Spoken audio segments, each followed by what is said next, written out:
You are listening to RudolfSteinerAudio.com. This is a reading of a cycle of lectures by Rudolf Steiner entitled An Occult Physiology. This is Lecture 7, entitled The Conscious Life of Man, given on the 27th of March, 1911. We have been able, in the course of these lectures, to form the impression that the different systems of organs and structural parts of the human being participate in the greatest variety of ways in the combination of processes within the organism. We have referred to various facts in this connection and have found ourselves already compelled to ascribe as a preliminary the activities at work in the different systems of organs to higher supersensible members of the human organism. We had to assert, for instance, that in man the circulation of the blood bears an intimate relation to what we call the human ego, so that we had to speak of the blood as an instrument of the human ego. And further, we have been able to attribute to the nervous system everything which, as conscious life, comes to meet this ego. We have at the same time shown how one special portion of the nerve system, the sympathetic nerve system, has a function to a certain extent contrary to that of the rest of this system. A function which consists in holding back everything that goes on in the depths of man's organization, everything that is brought about by the activity of the members of the inner cosmic system in man, so that, for the normal consciousness, it does not at first force its way up to the horizon of the ego. Yesterday, moreover, we attempted to arrive at an approximate understanding of the fact that what has constructed itself into the firm, bony scaffolding withdraws itself most of all from this conscious life of man.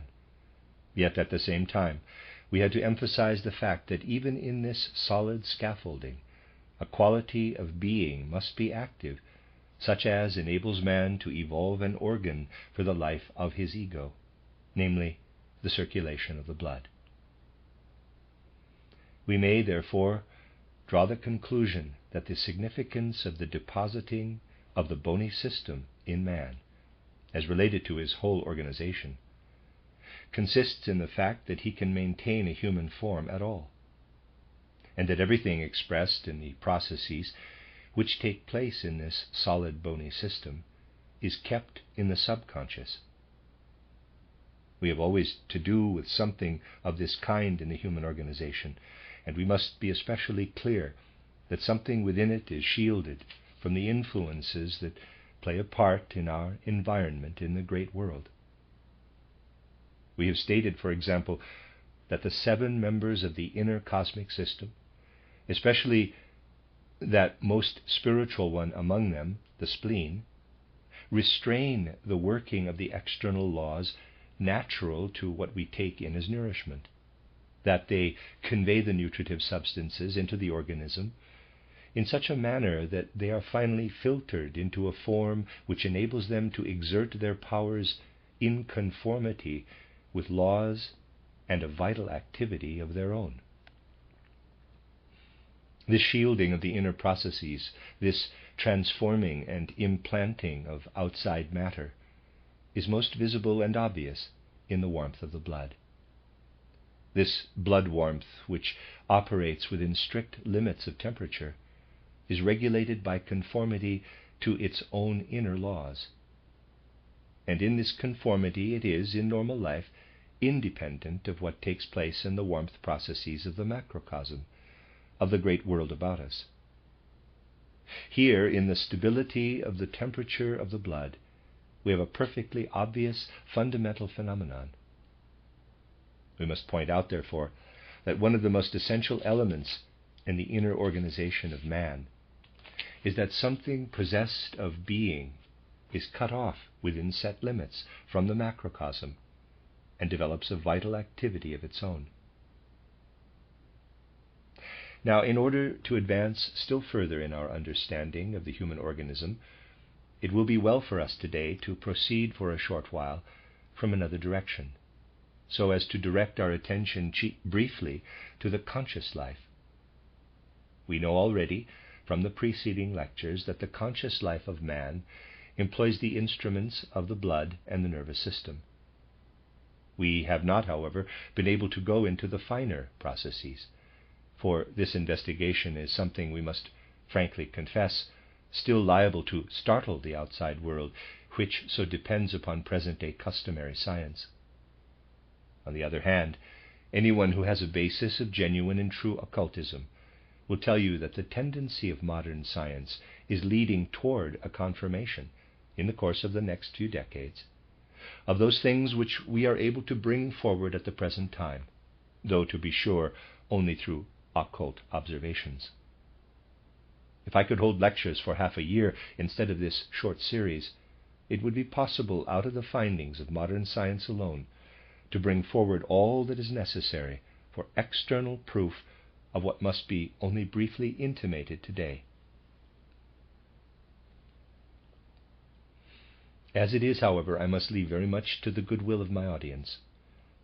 It is possible, indeed, in the case of everything stated here, to trace our way to external science, which is already in a position, provided it begins with facts and not theoretical prejudices, to discover confirmation, on the basis of its present-day findings, for what may be learned in the sphere of occultism. Now, if we are to start out from our conscious life, and I beg you to understand all these discussions as having such a basis, and to consider the relation of the more or less conscious soul life to our organism, we must keep in mind, as indeed is done in ordinary physiology, all that we call our thought activity in its most comprehensive sense. We do not need in this connection to go into all the niceties of logical and psychological distinctions, but must simply realize that we have here to do with the thought life of man, and furthermore, within the realm of our soul's life, with the life of feeling and willing. You will never find any contradiction among those who have a foundation of true occultism, when it is asserted that all processes in our soul life, which take place on the physical plane, and which fall into any one of the categories of our thinking, feeling, or willing life, are accompanied in a normal state of consciousness by actual material processes in the organism, whether imbued with life or not. We may find, therefore, that for literally everything which takes place in our soul, there are corresponding material processes within our organism. And it is precisely this fact that is of the very greatest interest. For it will be, for the first time possible in the next few decades, as a result of certain tendencies in contemporary science, for the present still only tendencies, actually to discover these correspondences between soul processes and physiological processes, and thus to confirm what we have attained through occultism. For every thought process, there is a corresponding process within our organism. And the same is true in the case of every emotional process, and every process which may be denoted as a, quote, impulse of will, close quote. We might put it in this way. Whenever something takes place in our soul life, it produces a wave which repeats itself as far down as the physical organism. Let us take first the process of thinking, what occurs in thought. And here I wish to call attention to the fact that it is best to fix our minds upon a thought process that is either purely mathematical or one which is equally objective, and which leaves our feeling and willing, in a certain sense, uninfluenced. That is, we shall first consider thought processes in pure and unalloyed form. What happens in our organism when such thought processes go on within our soul life? Every time we fix upon a thought, there takes place in our organism a process which we may compare with another one of a different kind. By this I do not mean that what I am here stating is an analogy, for it is not an analogy but an actual fact. And when I say, quote, we may compare, close quote, I mean that this comparison is to lead us to the facts of the matter. We may compare it with what takes place when we dissolve any kind of salt in a glass of water heated to a certain temperature, and, by allowing this water to cool, cause the salt to crystallize, thus bringing about the very opposite of the process of solution. When the salt is entirely dissolved, the water is transparent. But when the water is cooled again, and the opposite process takes place in it, the salt separates itself from the water and crystallizes again. There comes about a reformation of the salt, a depositing of salt in the water. And when we observe water which at first was warm, and then is brought to a state in which the salt recrystallizes in it, we see that there within the liquid a solid substance takes form. Something solid settles again, a salt deposit. Parenthesis, as I said before, I have taken it for granted that these statements, as to results of occult research, will at first startle anyone who accepts quite pedantically and in a purely conventional way the facts recorded by external science. Close parenthesis. Now, exactly the same process takes place within our organism when we think. This corresponding process of thinking is a salt-depositing process, so to speak, which is caused by a certain activity in our blood, and which irritates and reacts upon our nerve system. A process, that is, which goes on the frontiers between our blood and nerve systems. And just as we can look at the water in the glass and observe the formation of the salt as it separates and crystallizes, so we may see, when we observe a human being exercising thought, that just such a process, supersensibly perceptible in all its exactness to the clairvoyant eye, EYE, actually does take place. Thus we have here brought before our minds the physical correlative of the process of thought. At this point we may ask, what is the nature of the corresponding correlative of feeling? Here we do not have to do with the depositing of solidifying salt, which is the opposite of the process of solution. But we find that within our organism what we may call refined processes take place which are somewhat like that of a fluid becoming semi-solid. Let us imagine, for instance, a fluid which is just solid enough to take on form, about as much form as there is in very thick albumin, a coagulation, that is, or the thickening of a fluid. Whereas in the case of thought processes, we have to do with the direct production of a salt substance which is deposited out of a fluid. In everything pertaining to feeling, we have to do with the transition from an inwardly more fluid state to a semi-fluid one. The substance is here transformed into a somewhat more dense condition, which, with clairvoyant sight, may be identified as the formation of small flakes, just as if in a glass containing a fluid you were to bring about through certain processes the process of a flake formation, or an interchanging of a fluid substance into tiny semi-liquid drops.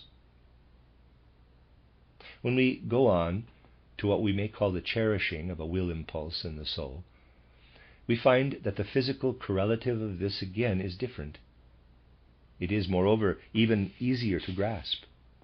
In fact, we come here to that aspect in which the physical is considerably more manifest. The physical correlative of what conforms to will impulse is a sort of warming process, a process indeed which in some way or other produces certain degrees of heightened temperature within the organism, a becoming hot in a certain sense. Now we may also conclude from this, since this becoming warm is connected with the whole pulsation of the blood, that it is precisely and altogether with this that the impulses of the will are connected. It is not very difficult, if one has even only a moderate capacity for true observation, to be able actually to see that such processes, both in the human and also in the animal organization, can have their physical correlatives. Thus we may, to a certain extent, characterize in this way the physical correlatives which accompany the inner soul process. What I have just been characterizing is obviously not something of a crude physical nature, but rather extraordinarily fine and minute processes, fine to such a degree indeed as cannot usually be imagined. With the exception perhaps of the process of warmth, they are of such a nature that in comparison with all that we know of similar processes in the outside physical world, they manifest an extreme delicacy. They are processes which the organism carries out by means of all its forces, when the ego is active with the help of the instrument of the blood. From the process of salt depositing to the coagulation of fluid and the producing of warmth.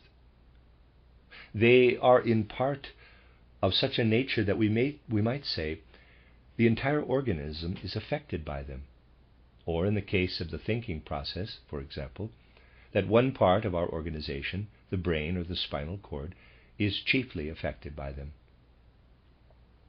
Moreover, these processes, which are the results of the influence of soul processes, are distributed in the most varied way possible in the human organism. When we gradually learn to know that these are facts, we come to the point where we are compelled to admit that what we call thoughts or feelings are actual forces, which have a real influence within the physical organization, and which express themselves in real effects. So that, as a result of purely occult observation, we are obliged to speak of a real action of the soul upon the human organism. These real effects in the finer processes will, during the next few decades, reveal themselves gradually and ultimately become entirely accessible to the more refined methods of science, even to external investigation. There will then be an end to that opposition which, arising not out of the facts of science, but obviously out of certain preconceived theories with reference to these facts, combats such affirmations as may be based upon occult knowledge. Now, we have also pointed out that what we look upon as a conscious activity of the ego is, after all, only one part of man's being, and that below the threshold of what enters in this manner within the horizon of our consciousness, there are processes which occur in the subconsciousness, and which are held back from our consciousness by means of the sympathetic nervous system. We have been able to indicate from various points of view that these processes, which take place below the level of consciousness, have also a certain kind of connection with our ego.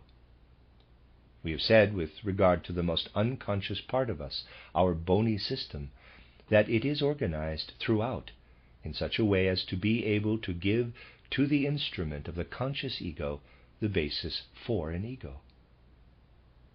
Thus, out of the unconscious, an ego organization arises to meet the conscious ego organization. Man is thus divided, as it were, into two parts. From one direction, the conscious ego organization works into the organism, and from the other there flows into man the unconscious ego organization. We have seen that the blood system and the bony system really form a certain antithesis. They act like opposite poles. The blood, in its inner activity, responds to and follows, as an instrument, the activity of the ego. On the contrary, that part which is organized as the other pole of the ego, so that the ego is able to express itself in the blood, namely the bony system, withdraws itself from the quickened inner life of the ego to such an extent that the ego has no consciousness of anything that goes on within this bony system. And the processes here take their course below the surface of what goes on in the actually conscious ego life. These are the processes, therefore, which correspond to our ego activity, yet at the same time are as truly dead as our blood processes are living. And they are, as a matter of fact, only one portion of those processes which remain unconscious to the ego, and which only gradually rise more and more up into the conscious. If we study this bony system thoughtfully with regard to its functioning as a whole in the human organism, we cannot but be struck by the fact that it really withdraws itself, as it were, from all conscious life, and that it does this to a greater degree than any of the other systems of organs. If at the same time we go on from this bony system to the other organic systems, for example to that inner cosmic system of the liver and spleen, the heart and lungs, etc., we are compelled to affirm that the processes within these systems are also to a very high degree withdrawn from our conscious life, although not so completely as those in our bony system. We certainly need to give far less conscious thought and attention to our bony system than to these other organs just mentioned. Some of these latter make known very clearly in their functions, in the case of some people at any rate, that they do reach up into the plane of consciousness. Just as beings which dwell in the waters of the ocean push the waves up to the surface, so does much of what goes on in the heart or the other organs belonging to these systems push its way up into our conscious life. We know how hypochondriacs, to their own injury naturally, are partly aware of these things, even though in an entirely different way, to be sure, from that in which they actually take place below. I do not here refer at all to the fact that a certain degree of illness may be developed in these organs, for then it is, of course, something quite different which causes the person to become conscious of them. I mean that one need not come anywhere near that borderline which a healthy man may designate as, quote, bordering on being ill, close quote. This borderline, unfortunately, gets very much displaced nowadays, to the great injury of humanity. We know at the same time that we are protected from becoming conscious of what goes on below by means of the sympathetic nervous system opposing these inner processes. If we recognize in the bony system something that so builds man up as regards his form and structure, that the blood system can be a fitting instrument within it for the ego, we must have a certain understanding, after what has just been stated, of the fact that the other organs, for example those organs belonging to the inner cosmic system, are, in their turn, in a certain sense in the process of growing to meet the conscious life of man, which is destined to unfold itself as the flowering of man's organization. We must see clearly that all of these organs, although they are not permeated with fully conscious life, do nevertheless contain that something which is growing toward our soul life, just as we have seen that our bony system is growing toward the ego life. Now we must ask ourselves at this point, to what extent then does this inner system, which we may designate as an inner cosmic system, grow toward man's conscious soul life? If, on the one hand, it is clear to us that in the bony system we have our surest support for what brings order into the blood system, enabling this blood system to evolve into an instrument of our ego, and its separate parts to occupy the right places, we must admit, on the other hand, that the function of the bony system, as the fundamental basis of our organization, is such that it also supports at the same time those organs constituting an inner cosmic system, and brings them into the right position. For the same thing in the bony system, which is advantageous to the blood system, is also advantageous to these organs.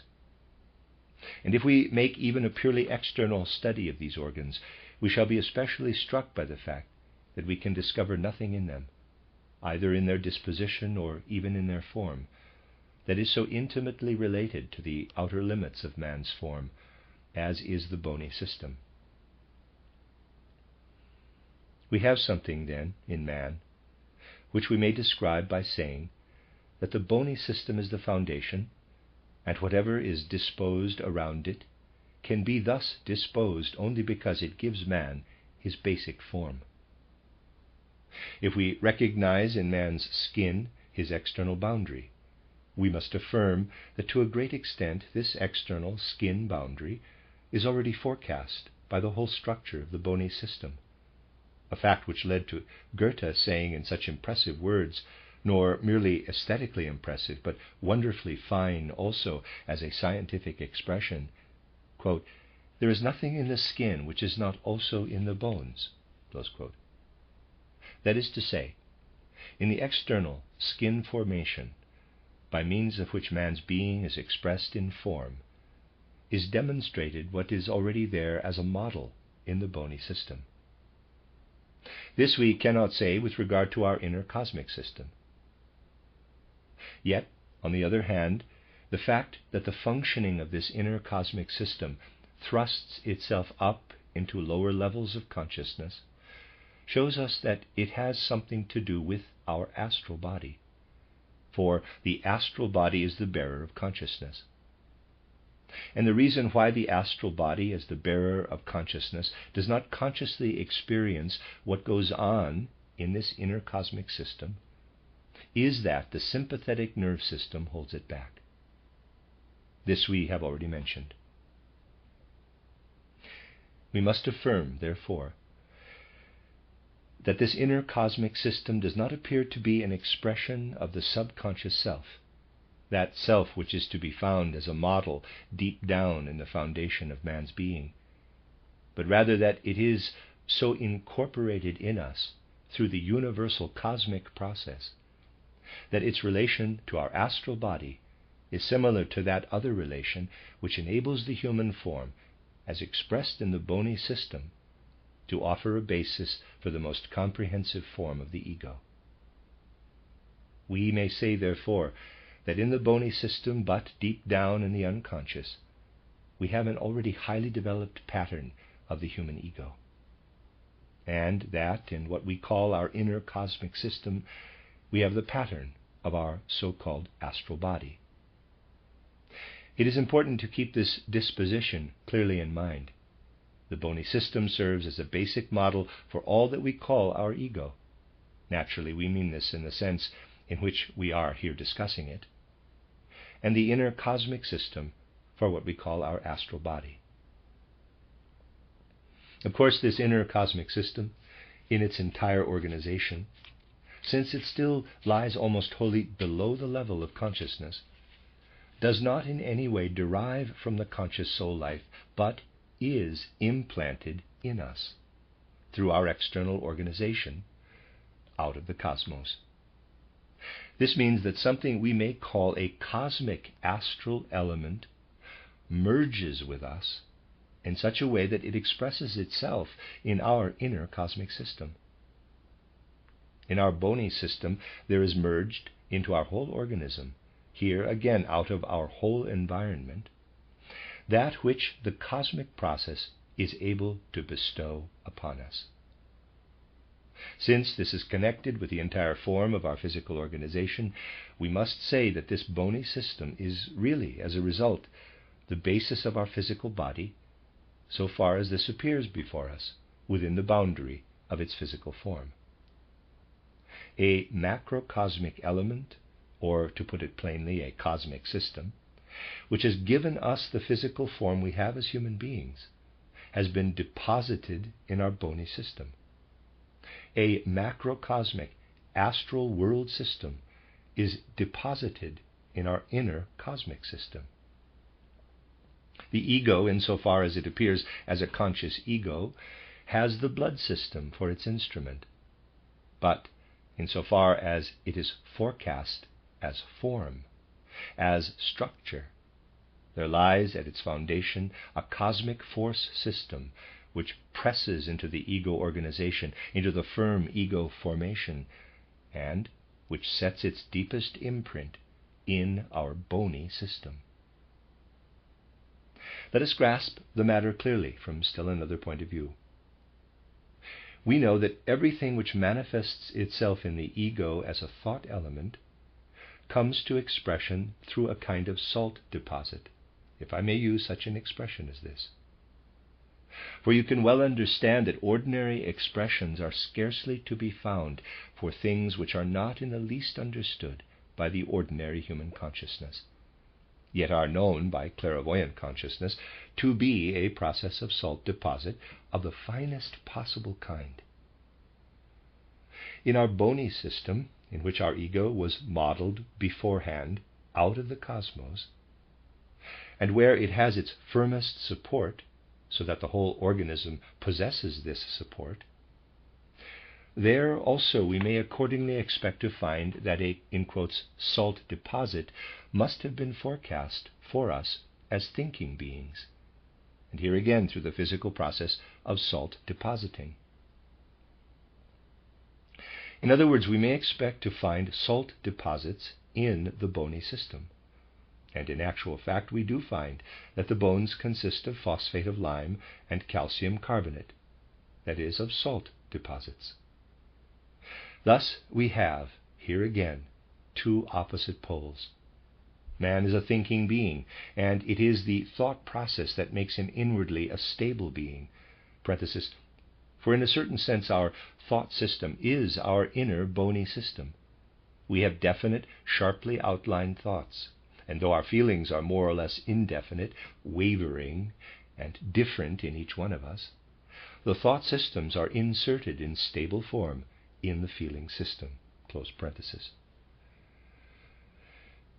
Now, whereas these stable insertions of thought in the conscious life manifest themselves through a sort of animated, mobile process of salt depositing, that which prepares the way for these in the bony system, giving them the right support, expresses itself in the fact that the macrocosm, out of its own formative processes, so builds up our bony system that a part of its nature consists of deposited salts. These deposited salts of the bony system are the quiescent element in us.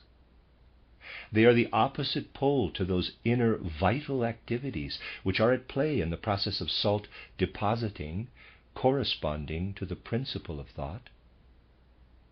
Thus we are made capable of thought through influences acting from two sides upon our organization.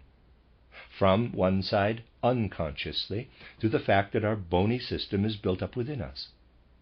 From the other side, consciously, in that we ourselves bring about, after the model of our bone-building process, conscious processes which manifest themselves as of like nature in our organism, and of which we may say that they are inwardly active processes. For the salt that is here formed must again at once be dissolved by sleep, must be got rid of, for otherwise it would induce destructive processes causing dissolution.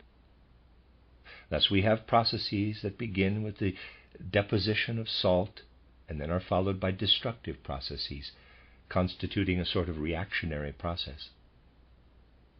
In the re-dissolving of the deposits, beneficent sleep acts upon us in the way we need, to the end that we may ever anew develop conscious thought in our fully awake life of day. If we proceed further, we can understand that all processes which occur within the human organism must take place between these two polar extremes of salt formation.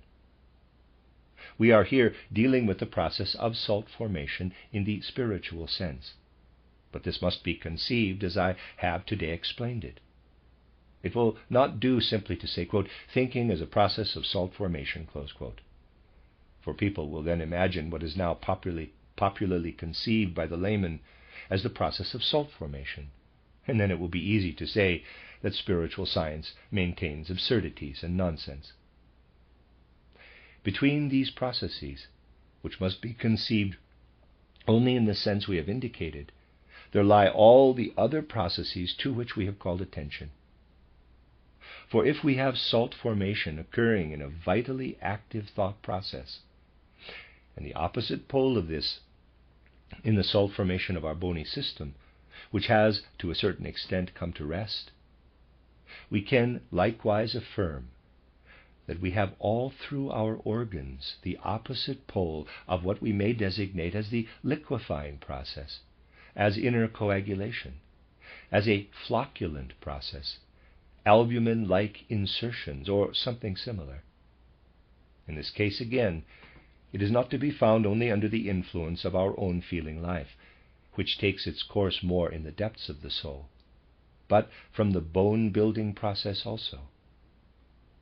In this connection, we must say that all processes which are more inward in character, which belong more to the soul and to the central processes of our organism than does the bone-forming process, are involved in the unconscious liquefying processes and thickening of substances, which are formed and deposited as we have described.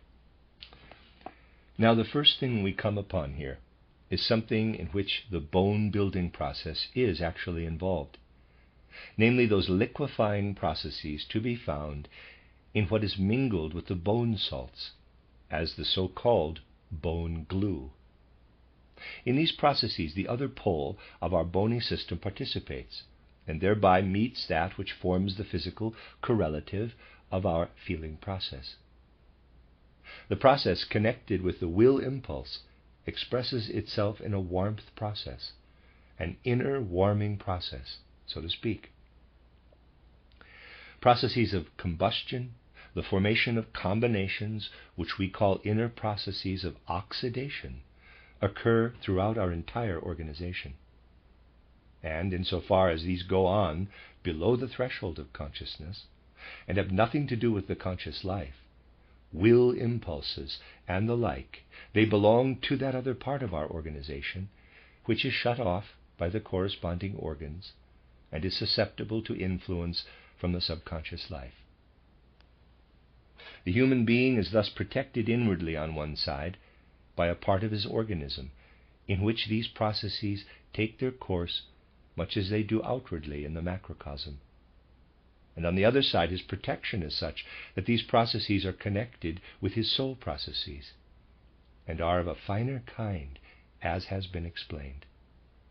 And so, these physiological processes take place in our organism, salt-forming, liquefying, and warmth-producing processes which are the result of our conscious life, and others which take place outside our conscious life, in such a way that they furnish the basis for what prepares itself beforehand in the human organism, in order that the processes adapted to the conscious life may take place. Our organism as a whole is thus a texture woven of those processes which we must describe as belonging in part to our conscious life and in part to the unconscious. It is an extraordinarily significant fact that our organism actually does represent a union formed out of two polar opposites, that processes of coarser nature take place in such a way that they radiate into the organism, as it were, out of the macrocosm, and that, on the other hand, there are processes of a finer sort which arise out of our conscious life. Now, since the organism is a single whole, and all these parts interpenetrate and influence one another, the situation in this organism, as we have it today, is such that all these processes likewise play into one another, and that we cannot so separate them one from another as to fix definite boundaries between them. One process plays into another. You need consider only the blood, the most vitally active and finest element. In this element you may perceive a stimulator of the salt-forming process, the process of condensation of a fluid, and the warming process. And likewise in all the systems of organs, you may perceive how these processes take their course and how they are stimulated. Let us, therefore, say, for example, that when we take nutritive substances from without into our digestive canal, these nutritive substances have within themselves what I have called, quote, external vital activity, close quote. They pass through what we may call the first stage of filtering by being taken in and digested by the stomach and what pertains to it. and they are then worked up in more special details by the inner cosmic system, and conveyed to where they can also nourish the finest instrument of the organism, the blood. Thus it is the inner cosmic system which undertakes this first filtering of the nutritive substances, which then have to be conveyed to all the other systems. At the same time, since we have recognized a series of stages in the organic systems of man, we may readily conceive that the most delicate system of all, the blood, must take into itself the most completely filtered vital activities of the nutriment, and that when anything whatever enters into the blood, it contains by that time only the very least possible amount of that inner vital activity that was in the substances when they were taken in by the stomach. When the substances enter into the stomach, they still contain a considerable part of their own nature and essential character, their own vital activity.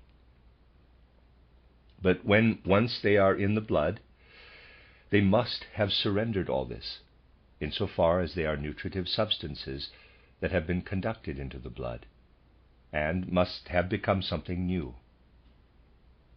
The blood is thus something which shields inwardly, in the highest degree, all its processes, something that carries on its processes in the greatest measure independently of the outer world. Such is the blood from the one point of view.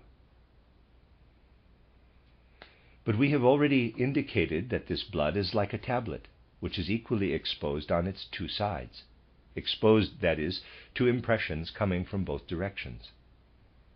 It is turned on the one side to the subconscious processes in the deeper regions of the human organism, where the nutritive substances, after going through filtering processes, come up and force their way to the blood. The influence of everything occurring there is diminished by the sympathetic nervous system, so that it does not reach our consciousness. And the other side of the tablet must be turned by the blood to the experiences of the conscious life of the soul. Not only the unconscious activities of the ego, which work up from the bony system, but also the conscious soul activities belonging to the other ego must penetrate into the blood. They must be able to metamorphose themselves by the time they reach the blood, in order that they then may become the expression of what we have about us in our environment as material world. For of course that which is woven into the plant world as ether body, for example, is not visible to normal consciousness. It is the physical world, first of all, that we have around us. And for the normal consciousness, we ourselves belong only to the physical world. Thus we expose this other side to our, quote, blood tablet, close quote, to the material world, which then becomes the content of our consciousness. The entire soul life, as it is stimulated into thought through the impressions of the material world, and as it flames into feelings and is stirred into impulses of will, must find its instrument in the blood system, insofar as it is conscious ego life. And what does this signify? Nothing other than this, that not only are we able to have in our blood that into which the nutritive substances have been changed, when they have been driven upward from the subconscious and filtered to the point where they may lead a life of their own in the blood, shielded from all macrocosmic laws, but also that there must be inscribed on the other side of the tablet of the blood all that occurs in the material realm, in the lifeless matter of the material world, which is known to us through sense impressions and appears to our consciousness, at first, in the form of everything that can make impressions. For whatever goes to make up life can become known to the normal consciousness only through combinations of physical sense impressions. In reality, it becomes known only through the next higher supersensible member, the ether body. Thus the blood must be capable of being also related to the physical sensible world, just as this immediately surrounds us. We may accordingly expect to find that something is incorporated into the blood, which we might say does not manifest itself there as if it were due to the influence of processes working up from the lower depths of our nature, but rather as if it were due to the influence of external macrocosmic laws and vital activities. We must have in our blood, therefore, something that is similar in character and action to direct external processes, which take their course outside of us in the same way in which they gradually come later to take their course within our organism. That is, there must be physical, chemical, inorganic processes which take their course within our blood, which are necessary to enable our ego to take part in the physical world. Thus we shall have to seek in the blood for processes wherein substances can act through their physical sensible character, in accordance with what they are in the macrocosm. And this we do find, as a matter of fact, in that something is presented to us in the red corpuscles which shows us that it is just beginning to live, and is at the point where it passes over to the state of lifelessness. And from the other side of the tablet, something is incorporated into the blood which we may call a process easily comparable to an external process of combustion. In short, we have in the blood, disposed on the other side, and recognizable even physically, everything that makes man a physical, sensible being, through the fact that in the blood he has an instrument for his ego, which is living in this physical, sensible world. Thus, even concerning the organization of the blood, physical chemical research itself can show us how significant, how illuminating occult premises may be for what is presented to direct inquiry into the physiology of man. From all the foregoing, we may say that we have in the human organism, in the first place, processes which are stimulated by the blood process insofar as this is related to the outside world, and which constitute physical, sensible processes of the outside world. But that we have also other processes which reach as far as the blood system from the other direction, and are fitted into this system after they have been filtered to the last degree. Only when we clearly perceive this will the blood appear to us the truly important organ it is. We shall see that it has, on the one hand, turned its entire being, so to speak, toward life in the very lowest and most basic forms that we know round about us, so that it almost becomes a material substance which tends continually to evoke physical chemical processes in order to be able to serve as an instrument for the ego. And on the other hand, that it is the most completely shielded of substances which carries on inner processes that could not be carried on anywhere else. Because everything which is prerequisite to those processes is dependent upon all the other processes that fit themselves into the processes of the blood.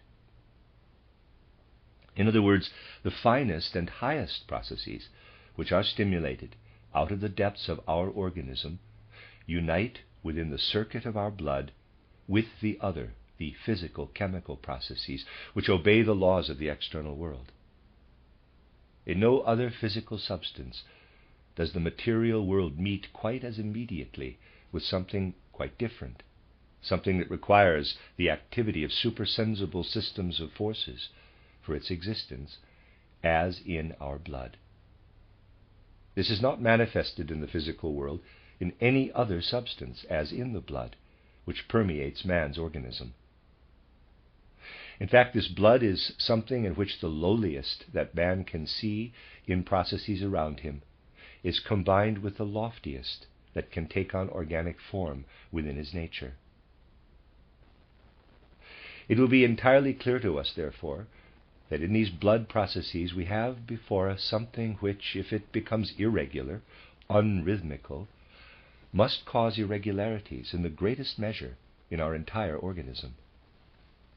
And since the blood is the expression of the whole collection of organic processes, we shall have to consider carefully, in connection with irregularities of the blood, where abnormal phenomena are manifest, difficult to distinguish individually, to which particular course of processes we must attribute these irregularities. If, for instance, they are to be found in those processes in the blood channels which follow the pattern of physical, chemical processes in the outer world, we shall then have to be quite clear that these irregularities, which we must learn to recognize and not confuse them, must be dealt with from the side of consciousness, insofar as this consciousness is associated with the physical plane. And here a field is opened, a therapeutic field, which we may think of as one by way of which we shall learn to see whether certain irregularities in the circulation of the blood are connected with such processes as we may call, in the true sense of the term, physical chemical processes.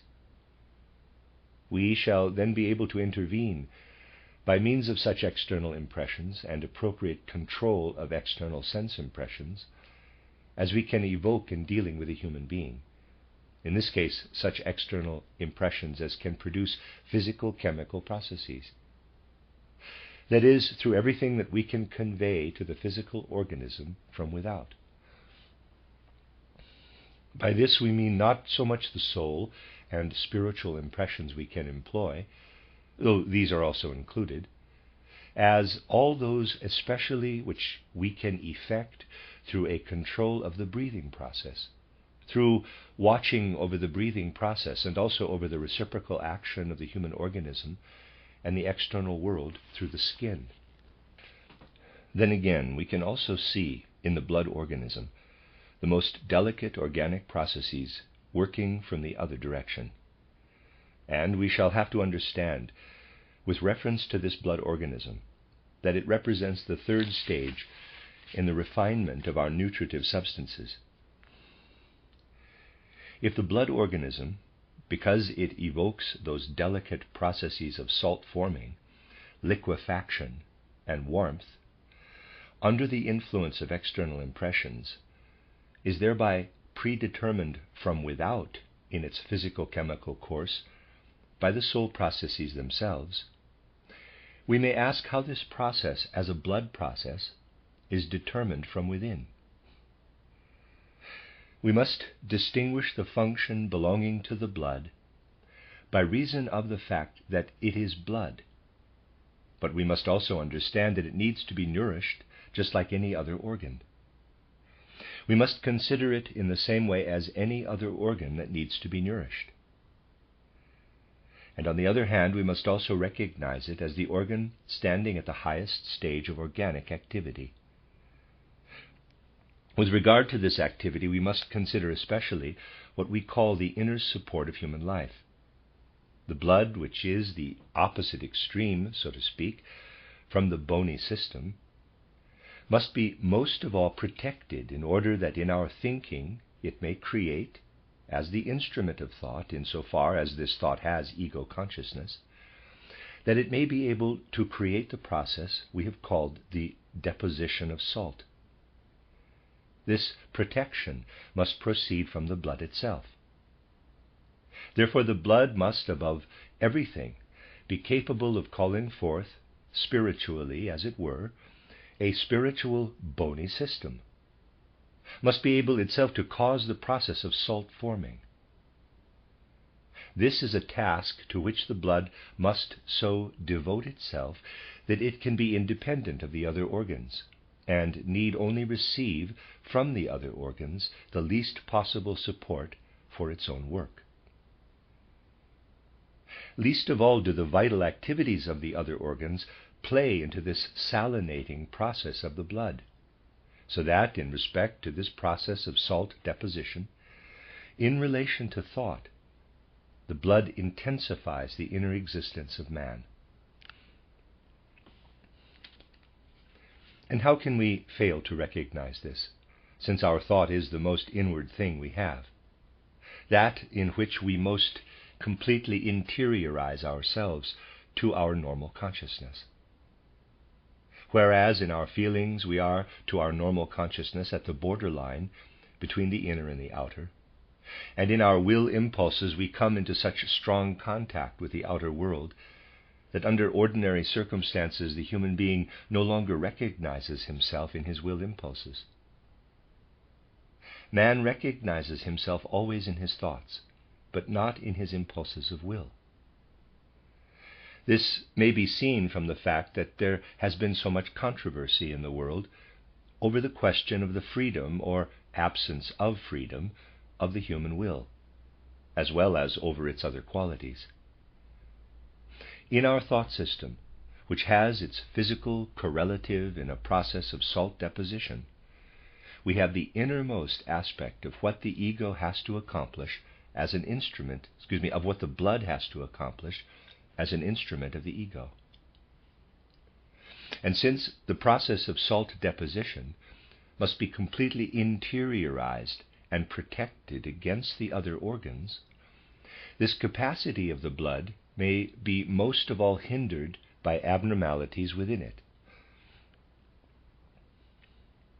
When we note that the blood is so hindered that it no longer manifests its capacity in this direction, we must understand that it needs to be stimulated to that sort of activity which has fallen below a certain borderline in its own particular life. But the other situation may come about, in which the inner vital activity of an organ, let us say in this case the organ of the blood, whose inner vital activity is destined to develop a life of its own, passes beyond a certain limit, exercises unduly this life of its own. Among all occurring human irregularities, this is by far the most serious, since it has most of all to do with the cases of illness. Only seldom have we to deal with the opposite condition. It is generally the case that certain parts of the inner organization are too little protected, and therefore too intensely stimulated. When the blood shows itself to be most highly stimulated, when it shows an excessive tendency to develop this activity, it then becomes necessary to counteract this. We can remedy this by introducing the appropriate vital activities from without. In other words, we cooperate in the process of salination, of salt depositing, by the therapeutic introduction of such substances as contribute to bring it about. This leads us at once to see that a kind of system may be introduced into the way in which we have to deal with the irregularities of our organism. We may now proceed still further in this direction. When the organs of our inner astral world, our inner cosmic system, spleen, liver, gallbladder, etc., are excessive in their inner vital activity, as regards the special character of their functions, how can we deal with them? Here we must call to our minds, above all, that these organs are appointed to a work which goes on all the way up to the circulation of the blood, that they have to prepare beforehand, so to speak, the entire organism, have to direct the nutritive substances as far as the blood by taking them over as they are conveyed into the digestive canal and leading them with their vital activities transformed to the blood system. Hence they are the mediators between these two systems. Just as the blood system manifests the greatest quickening of inner activity, insofar as it constitutes the thought system, so it takes on an activity that manifests a connection with our life of feeling, in the way we described when we said that in the process of condensation, of inner liquefaction, the blood system is supported by what radiates from our inner cosmic system. The blood is left almost entirely to itself, insofar as it is the instrument of the element of thought in us. It is stimulated by what radiates upward, by that in which the organs of the inner cosmic system participate through their own action, so that we have here to call attention to an activity which goes even beyond the individual life of the blood, and directs us to the individual life of these organs belonging to the inner cosmic system.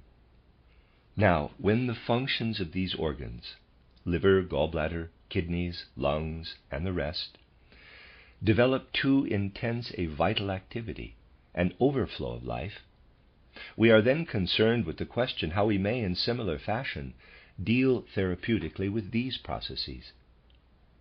We have to paralyze the inner vital activities by introducing something which is adapted to maintain the activity, the vitality of external cosmic life, and thus to paralyze the exaggerated inner vitality.